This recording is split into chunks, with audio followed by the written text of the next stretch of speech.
ನೀವು ಫೋನ್ ಮಾಡಿದಾಗ ಅಲ್ಲಿ ನಾನು ಧ್ಯಾನ ಮಾಡ್ತಿದ್ದೀನಿ, ನನ್ನ ಸರಿಯಾಗಿ ದಾರಿನಲ್ಲಿ ತಗೊಂಡು ಹೋಗಬೇಕು, ಪ್ರಾಣಾಯಾಮ ಮಾಡಬೇಕು, ನನಗೇನೇನೋ ಅನುಭವಗಳು ಬರ್ತಾ ಇದೆ, ಅದು ಸರಿಯೋ ತಪ್ಪೋ ಗೊತ್ತಿಲ್ಲ, ಮುಂದೋಗಬೇಕೋ ನಿಲ್ಲಿಸ್ಕೋಬೇಕೋ ಗೊತ್ತಿಲ್ಲ, ನನಗೆ ಸರಿಯಾದ ಗೈಡೆನ್ಸ್ ಬೇಕು, ನೀವು ಕೊಡ್ತೀರಾ ಅಂತ ನಾನು ಕೇಳಿದ್ರಿ.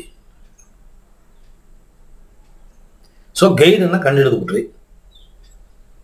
ಯೂಟ್ಯೂಬಲ್ಲಿ ಒಳ್ಳೆಯದು ಇದೆ, ಫೇಕು ಇದೆ. ಹೇಗೆ ಕಂಡುಹಿಡಿಯೋದು?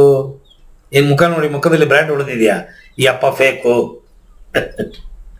ಅವ್ರು ಆಡೋ ಮಾತು, ಅವ್ರ ಬಿಹೇವಿಯರು, ಆ್ಯಟಿಟ್ಯೂಡು, ಅವ್ರ ಒಳಗಡೆ ಏನು ಭಂಡಾರ ಸೇರಿಸಿಟ್ಕೊಂಡಿದ್ದಾರೆ, ಇದೆಲ್ಲ ವಿಡಿಯೋನ ನೋಡಿ ನೋಡಿ ನೋಡಿ ಈ ವ್ಯಕ್ತಿ ಪರವಾಗಿಲ್ಲ ಅಂತ ತಿಳ್ಕೊಂಡು ನನ್ನ ಹತ್ರ ಬಂದಿದ್ದೀರ.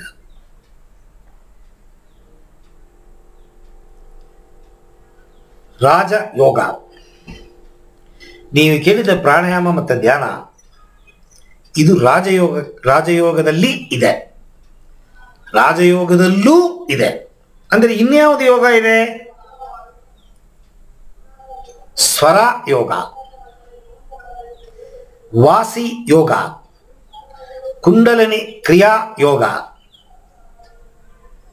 ಈ ಥರದ್ದು ಯೋಗ ಅಭ್ಯಾಸಗಳು ವಿಚಿತ್ರವಾಗಿ ಹಲವಾರು ಗುರುಗಳು ಕಂಡಿಡಿದು ಅವರವರ ಶಿಷ್ಯಂದರಿಗೆ ಅವರವರು ಹೇಳಿಕೊಟ್ಟು ಆ ಗುರುವಿಗೆ ಏನು ಸಿಕ್ಕುತ್ತೋ ಅದನ್ನು ತನ್ನ ಶಿಷ್ಯಂದರಿಗೆ ಸಿಗುವಂಗೆ ಪಾಠಗಳನ್ನು ಮಾಡ್ತಾಯಿದ್ರು. ಆ ಕಾಲದಲ್ಲಿ 4500 ವರ್ಷದ ಹಿಂದೆ ಪತಂಜಲಿ ಯೋಗ ಗುರು, ಅಂದರೆ ಅವರು ಸಿದ್ಧರು, 18 ಸಿದ್ಧರಿದ್ದಾರೆ. ಆ 18 ಸಿದ್ಧರಲ್ಲಿ ಇವರು ಒಬ್ಬರು ಮೈನ್ ಸಿದ್ಧರು. ಭಗವಂತನ ಕಣ್ಣು ಮುಂದೆ ಕಂಡವರು. ನಟರಾಜ ಇವ್ರ ಮುಂದೆ ಬಂದು ಡ್ಯಾನ್ಸ್ ಆಡ್ದ ಅಂತೆ. ಈಶ್ವರ ಪಾರ್ವತಿ ದಂಪತಿ ಸಮೇತರಾಗಿ ನಮ್ಮ ಪತಂಜಲಿ ಮುನಿಗಳು ಗುರುಗಳು ಮುಂದೆ ಡ್ಯಾನ್ಸ್ ಆಡೋದು, ನೃತ್ಯ ಆಡೋದಂತೆ. ಎಲ್ಲಿ? ಚಿದಂಬರಂ, ತಮಿಳುನಾಡಲ್ಲಿ. ಪತಂಜಲಿ ಜೀವ ಸಮಾಧಿಯಾಗಿ ಜಾಗ ಅದು. ಇಲ್ಲಿ ನೀವು ಶ್ರೀರಂಗಕ್ಕೆ ಹೋದ್ರಿ ಅಂತಂದ್ರೆ ರಾಮಾನುಜರು ಜೀವ ಸಮಾಧಿಯಾಗಿ ಜಾಗ, ಅವರ ದೇಹವನ್ನು ಇನ್ನೂ ಹಂಗೆ ಇಟ್ಟಿದ್ದಾರೆ. ಶ್ರೀರಂಗಂ ನೋಡ್ಕೊಂಬನ್ನಿ. ಎಲ್ಲ ಯೋಗಿಗಳು, ಎಂಥ ದೊಡ್ಡ ಯೋಗಿಗಳು, ಮಹಾನ್ ಪುರುಷರು. ರಾಮಾನುಜರು, ಮಧ್ವರು, ಶಂಕರಾಚಾರ್ಯರು, ದ್ವೈತ, ಅದ್ವೈತ, ವಿಶಿಷ್ಟಾದ್ವೈತ. ನಾನು ದ್ವೈತಿ, ಆದರೆ ಅದ್ವೈತನ ಫಾಲೋ ಮಾಡ್ತೀನಿ. ಇಲ್ಲಿ ದ್ವೈತ ಅದ್ವೈತ ಇಲ್ಲ. ನಮ್ಮ ಮುಸಲ್ಮಾನರನ್ನು ಫಾಲೋ ಮಾಡ್ತೀನಿ. ಮಸೀದಿಗೆಲ್ಲ ಹೋಗಿದ್ದೀನಿ. ಅಲ್ಲಿ ಹೋಗ್ಬಿಟ್ಟು ಅಲ್ಲಿರೋ ಫಕೀರ್ಗಳ ಹತ್ರ ಅವ್ರು ಏನು ಧ್ಯಾನ ಮಾಡ್ತಾರೆ ಅಂತೆಲ್ಲ ನೋಡ್ಕೊಂಡು ಬಂದಿದ್ದೀನಿ. ಇದೊಂಥರ ಹುಚ್ಚಾಗ್ಬಿಡ್ತು ನನಗೆ ಧ್ಯಾನ. ಸಣ್ಣ ವಯಸ್ಸಲ್ಲಿ, ನಾನು 30-35 ವಯಸ್ಸಲ್ಲಿ ಧ್ಯಾನ ಶುರು ಮಾಡಿದೆ. ನಿಮ್ಮ ವಯಸ್ಸಲ್ಲೇ 2 ಮಕ್ಕಳಾಗಿ ಹೋಗಿತ್ತು ನಂಗೆ ಅವಾಗ. ನಾನು ನೋಡಿ ಹುಚ್ಚಾಗ್ಬಿಟ್ಟೆ ನಿಮ್ಮಂಗೆ. ನನ್ನಲ್ಲಿ ನಕಾರಾತ್ಮಕ ವಿಚಾರಗಳು ತುಂಬ ಇತ್ತು. ನನ್ನೆಲ್ಲ ದ್ವೇಷ ಮಾಡೋದು ಜನಗಳು, ವಿಪರೀತ ಕೋಪಿಷ್ಟ, ರೌಡಿ ಥರ ನಾನು.